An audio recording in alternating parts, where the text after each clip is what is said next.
Nagpalabas ng temporary restraining order ang Taguig Regional Trial Court upang atasan ang Makati City na tigilan ang pagbabawal nito ng access sa mga government-owned facilities na sakop ng mga EMBO barangay. Batay sa court order na inilabas kahapon May 5 ni RTC Taguig Executive Judge Laura Lee Cruz Datahan, ipatutupad na ang pinal na desisyon ng Supreme Court na nagsasabing ang mga EMBO barangay ay nasa territorial jurisdiction ng Taguig City.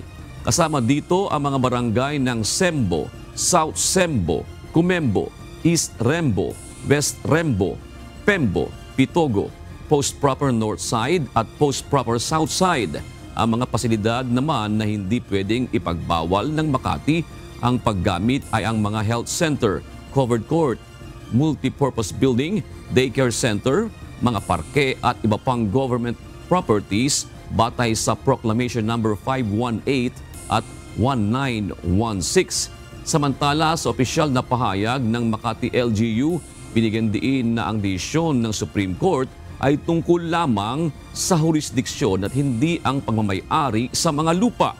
Hindi anila sinabi ng Korte Suprema na ang lupa at istruktura na binili, itinayo at ginagamit ng Makati City Government ay ibinibigay sa Taguig City.